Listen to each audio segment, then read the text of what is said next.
सबसे पहले मैं धन्यवाद देना चाहूँगा एआई की टीम को एंड साइबर सेफ्टी वाली टीम को कि उन्होंने हमारे स्कूल में आके बच्चों को टाइम दिया। उनका इतना कीमती समय था जो बच्चों को दिया और उन्होंने बच्चों को बताया कि भविष्य में एआई का क्या काम है, एआई हमारे लिए कितना ज़रूरी है और एआई से घंटों का काम कैसे मिनटों में किए जाएंगे। ये सब उन्होंने हमारे बच्चों को बताया। बच्चों ने बहुत कुछ सीखा और हमारे स्टाफ ने भी बहुत कुछ सीखा।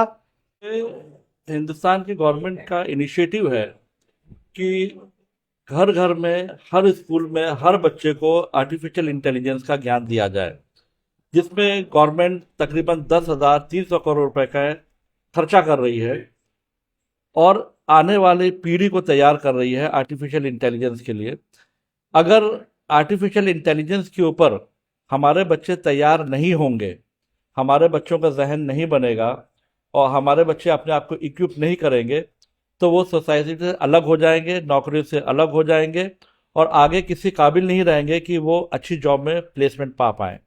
इसी वजह से इनोवेशंस के लिए, रिसर्च के लिए गवर्नमेंट इतना खर्चा कर रही है, बच्चों को तैयार कर रही है, ताकि हमारे यही बच्चे आगे बढ़ के साइंटिस्ट बने, इंजीनियर्स बने और देश को और अपने इस मुल्क को बढ़ोतरी की तरफ, अच्छी स्कैलिशंस की तरफ और कामयाबी की तरफ लेके आगे बढ़े।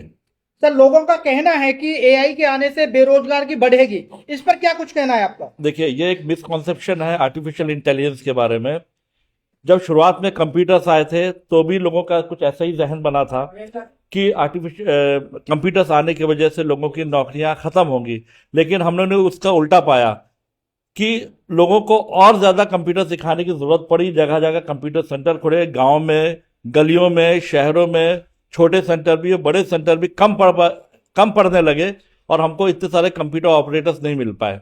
ठीक यही मामला, यही मिसकंसेप्शन ऑफ आर्टिफिशियल इंटेलिजेंस के बारे में भी लोग सोच रहे हैं कि आर्टिफिशियल इंटेलिजेंस आएगा तो लोगों की नौकरियां खतरे में पड़ेंगी। नहीं, ऐसा कतई नहीं है, बल्कि हमको ऐसे और लोगों की जरूरत पड़ेगी जो इस आर्टिफिशियल इंटेलिजेंस के टूल्स को कंट्रोल कर पाए, क्योंकि फाइनली इन टूल्स को चलाना और कंट्रोल करना इंसानों के हाथ में ही है। ये ऑटोमेटिकली अपना काम नहीं करेंगे, बल्कि इसको मॉनिटर करना पड़ेगा, इसको सुपरवाइज करना पड़ेगा और सुपरवाइज करने के लिए हमको ऐसे ट्रेंड लोगों की जरूरत पड़ेगी जो आर्टिफिशियल इंटेलिजेंस की गहराई को जानते हो, उनके टूल्स का इस्तेमाल जानते हो और उसको अपने कंट्रोल में रख पाए। मैं तो धन्यवाद कहूंगा कि अभी जैसे एआई की जरूरत लोगों को महसूस नहीं हो रही है, आप बहुत जल्दी अवेयरनेस पे काम कर रहे हैं। अभी जैसे साहब से आप पूछ भी रहे थे, बहुत से के साथ बेरोजगारी की बात एक पॉइंट आ रही थी। मैं बात करूं तो जब जेसीबी लॉन्च हो रहा था ना, जो गड्ढे खोदते थे कहते थे मजदूरी खत्म हो जाएगी। आज जेसीबी एक की जगह हजारों नजर आती है। तो एआई से संभावनाएं बहुत हैं। हमें बुराई की तरफ न जाके अच्छाई की तरफ जाना है और संभावनाएं तलाशनी है और उसी पे काम करना चाहिए। मैं धन्यवाद देना चाहूंगा इस ऑर्गेनाइजेशन को जो अवेयरनेस पे काम कर रहे हैं और हमारे डॉक्टर साहब हैं जो इस तरीके से काम कर रहे हैं। बार बार आपको धन्यवाद मेरी तरफ से। Thank you. हमें बताया एआई के बारे में। एआई एक आर्टिफिशियल इंटेलिजेंस होता है। It is a ability to a machine और a computer to complete a task as a human intelligence. उन्होंने बताया एज अ ह्यूमन इंटेलिजेंस किसी भी टास्क को, मतलब किसी भी ह्यूमन बींग्स के टास्क को कंप्लीट करने के लिए यूज़ में लाते हैं। तो सर ने बहुत सारी नॉलेज दी है, मैं उनका धन्यवाद करना चाहूँगा। सर, मैं यही कहना चाहूंगी कि जितना इन्होंने यूज बताया है इतने ही इसके डिसयूज होते हैं लड़कियों के लिए। तो सबसे ज्यादा तो हम जैसे कि गर्ल्स हैं उनकी बेकार पिक्चर्स डाल दी जाती हैं, तो फैमिली के लिए ये सब, तो इसके बारे में भी सबको बताया जाए।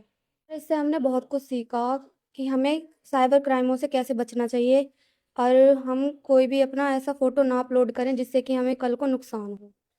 जी, और हमें इंस्टाग्राम जैसी चीज़ों से बचना चाहिए। बहुत अच्छा।